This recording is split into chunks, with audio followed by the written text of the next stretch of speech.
Hello. The reason why I'm interested in this workshop and what you're doing is because you're trying to develop a form of democratic planning.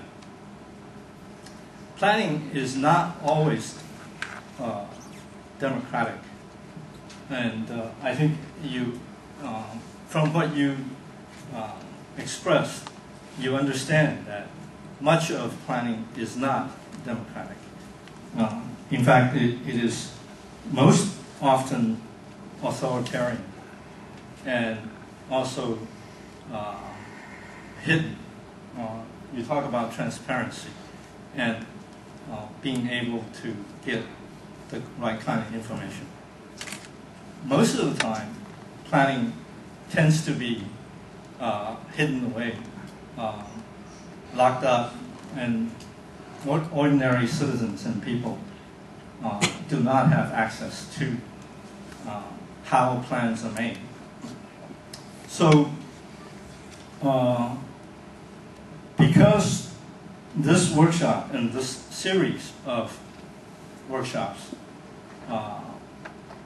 the focus and the purpose is to develop a people's plan, which in my mind is essentially trying to argue for and to figure out the specifics of how to do democratic planning. But this is a learning process. You know, we're not going to do it just like this. It will take a long time. My own experience in trying to do democratic planning began in the 60s in the United States, at Berkeley, UC Berkeley. Of course, now we criticize the United States because it's not a very friendly country. But in the 60s, and I think thereafter, in the 70s, 80s, there were events, movements, local action that focused on addressing issues of how to make democracy work. In the 60s, there were three big major social issues. One is the black human rights issue, okay? And the representative figure is Martin Luther King. And his movement to secure and to fight for rights for the blacks was a very important milestone in developing democracy in the United States. The second one is, at that time, the United States was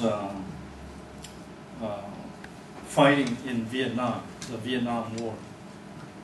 And the general public and society in general got up and tried to oppose the war. This was in the 60s, late 50s, early 60s. But as you all know, the United States now is in the Middle East, in Iraq, in Iran, doing exactly the same thing. They haven't learned much in all these years. The third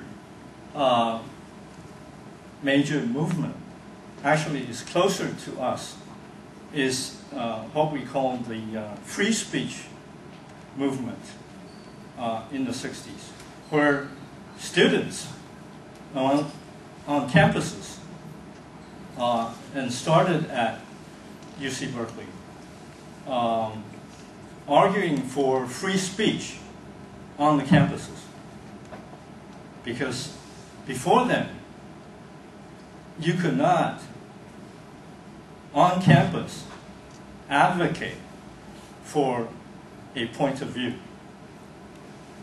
For example, if you were arguing for human rights or equity for the blacks, you were not allowed to do that on campus. I mean, you can do it on the street, but you couldn't do it on campus. But UC Berkeley is a public university. So how can you not allow a public university to have students who wants to voice their opinions about social issues? So at that time, the free speech movement started on the West Coast and spread out all over the United States.